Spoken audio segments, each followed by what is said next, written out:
Hey everyone, welcome back to He is Risen Ministries. I'm so glad you're here today. We're diving into one of the most mysterious and powerful titles Jesus ever used for himself, the Son of Man. If you've read the Gospels, you've probably noticed Jesus saying it a lot. He didn't call himself the Son of God as often as he said the Son of Man. And that's interesting, right? To our modern ears, Son of Man sounds like he's just saying, I'm human. But in the Bible, especially for the Jewish people living in Jesus' day, this title carried deep cosmic meaning. It wasn't just a poetic phrase, it was a claim to something divine. We're going to trace that meaning back to the Old Testament, specifically Daniel chapter 7. That's where this phrase first exploded with prophetic power. Then we'll see how Jesus picks it up and fulfills it in ways that absolutely blew people's minds. By the end, I think you'll see that the Son of Man isn't just a title. It's a bridge between heaven and earth. It's the story of God stepping into our world as one of us, but never ceasing to be the eternal King. Let's jump in together. In Daniel chapter 7, the prophet Daniel has a vision that's unlike anything else in Scripture. He sees the chaos of human history, empires rising and falling, symbolized by wild beasts. There's a lion with eagle's wings, a bear devouring much flesh, a leopard with 4 wings, and then a terrifying beast with iron teeth, representing kingdoms like Babylon, Persia, Greece, and Rome. These beasts show humanity's raw power when it's disconnected from God, wild, selfish, brutal. It's the world at its worst. But then Daniel's vision shifts. The scene moves from earth's chaos to heaven's throne room. Here's what Daniel says in Daniel 7:13-14. I saw in the night visions, and behold, with the clouds of heaven there came one like a son of man, and he came to the Ancient of Days and was presented before him, and to him was given dominion and glory and a kingdom that all peoples, nations, and languages should serve him. His dominion is an everlasting dominion which shall not pass away, and his kingdom one that shall not be destroyed. For Daniel, this vision was breathtaking. Amid all the beasts, representing corrupt, power-hungry rulers, comes someone human-looking yet divine. One like a son of man means he looks human, but he's coming with the clouds of heaven, something only God does in Scripture. For the Jewish people, Daniel's vision became a cornerstone of hope. They believed that one day, after the chaos of human kingdoms, God would send his chosen one, the true ruler, who would set everything right. This Son of Man figure was not just another king. He was someone who would rule forever, whose authority came directly from God. So imagine living in first century Israel under Roman rule. Your ancestors were conquered. Your temple is under constant threat, and the promises of God feel distant. But you've grown up hearing Daniel 7 read in synagogue about the Son of Man coming with power and glory, bringing justice, ending oppression. For many Jews, the Son of Man was the ultimate symbol of victory, heaven's king arriving to crush the beasts and establish peace. It wasn't just theology, it was hope with skin on it. So when Jesus starts calling himself the Son of Man, people would have immediately recognized that phrase, but what they didn't expect was how he would redefine it. He didn't ride in on a war horse to overthrow Rome.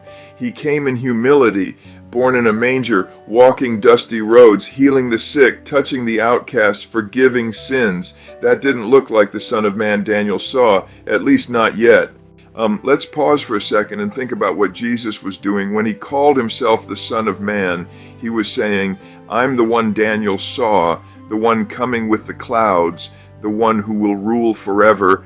But instead of grabbing power, he laid it down. Instead of conquering nations, he conquered sin. Instead of judging sinners, he offered them mercy.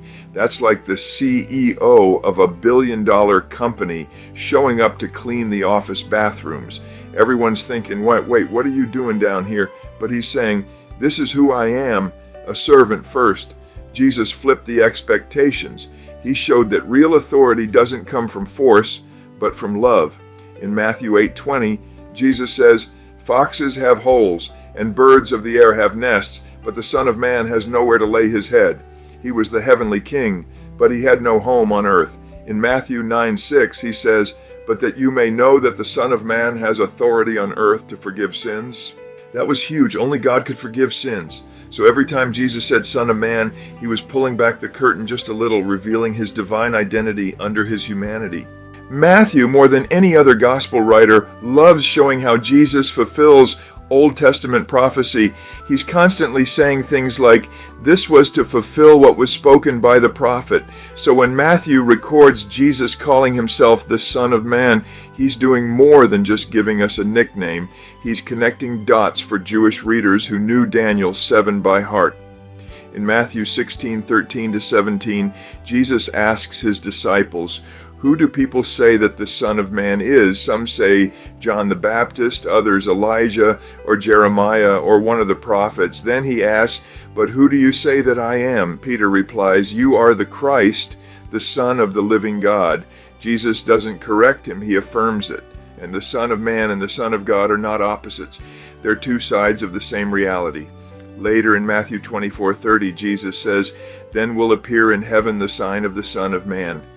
And they will see the Son of Man coming on the clouds of heaven with power and great glory. That's a direct quote from Daniel 7. He's saying, that vision Daniel saw, that's me. I'm the one returning in glory. This is what's so fascinating, and the Son of Man title is both humble and exalted. It captures the whole story of Jesus. At first, it shows his humanity, that he really lived, walked, ate, wept, and suffered. But then it reveals his divinity, and that he's the eternal ruler Daniel saw receiving worship and dominion forever. No other title blends heaven and earth like this one does. When Jesus says Son of Man, he's saying, I'm fully human, and yet I'm the one who reigns from heaven. Think about that. The one who gets hungry, tired, and misunderstood. He's the same one sitting at the right hand of God. It's like discovering that the quiet barista at your favorite coffee shop also owns the entire chain. Matthew captures this perfectly. From the manger to the Mount of Olives, Jesus keeps revealing that his kingdom isn't built on power or politics. It's built on hearts transformed by love. And when he talks about the future and his return, the final judgment, the renewal of all things, he does it as the Son of Man. That's not just poetic. It's him reminding us the one who will come again to rule is the same one who once walked among you. Let's make this personal for a moment. When you hear Son of Man, it's easy to think it's just a theological label, but it's actually deeply relational. It means Jesus didn't just show up as a distant God shouting from the clouds. He entered our world fully human, fully relatable. He experienced hunger, pain, loneliness, and temptation, just like you do. He laughed with friends, wept over loss, and felt the sting of betrayal. He knows what it's like to live in a broken world. That means when you pray to him, you're not talking to someone who can't understand your life. You're talking to the one who lived it himself, the Son of Man who walked your path. In a world obsessed with image, performance, and self-branding, Jesus' humility speaks louder than ever. He didn't climb the social ladder, he descended it. He didn't seek followers, he served them. He didn't demand attention, he gave his. That's what makes his kingdom so different from every empire in Daniel's vision. It's not built on fear, it's built on love that lasts forever. If you're scrolling through life trying to find meaning, this is what the Son of Man invites you into, a story that's bigger than yourself. He's not asking you to become religious or perfect, he's inviting you to know him. When Daniel saw the Son of Man coming on the clouds, it symbolized victory, heaven's triumph over the beasts of chaos. When Jesus came the first time, he defeated a different kind of beast, sin and death. And when he comes again, he'll finish what he started.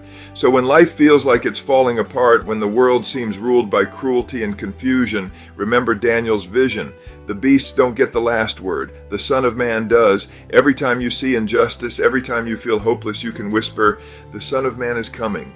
Because he is. And until then, he's walking with you through it all. Not just as a king in heaven, but as the Son of Man who knows your story. That's the beauty of it. He reigns from above, but he also understands from below. So here's the encouragement today. If you've ever felt unseen, misunderstood, or small, remember who Jesus is. He's the Son of Man who traded the throne of heaven for a cross just so you could share his kingdom. He didn't need to prove his worth. He already had it. But he chose to prove his love, and that's what makes him king. Daniel's vision wasn't just ancient prophecy. It was a preview of your story, that God would take human form to bring you back to himself. And Matthew's gospel shows that every promise, every prophecy, every thread of history, it all points to Jesus. The Son of Man came once to serve and save. He will come again to rule and restore. Until then, we live in that beautiful tension, walking by faith, holding on to hope, and reflecting his love to the world around us. Because when we do, we become little reflections of the Son of Man, heaven's heartbeat in human form. So as we wrap up, here's the simple truth. The Son of Man is both the most human and most divine title Jesus ever used. It tells us that God didn't stay distant. He stepped into our story, wore our skin, felt our pain, and carried our cross. And it tells us that he's coming again, not as a suffering servant, but as the reigning King Daniel saw, coming with the clouds of heaven. That's not just theology, that's hope. It's a reminder that history is not random, your pain is not pointless, and your faith is not in vain. The Son of Man reigns, and if you belong to him, his victory is already yours. Thank you for joining me today. If this message encouraged you, share it with someone who needs a reminder that God understands, reigns, and loves without limits. Until next time, keep walking with the Son of Man, the one who is both God above us and friend beside us. Peace and grace to you.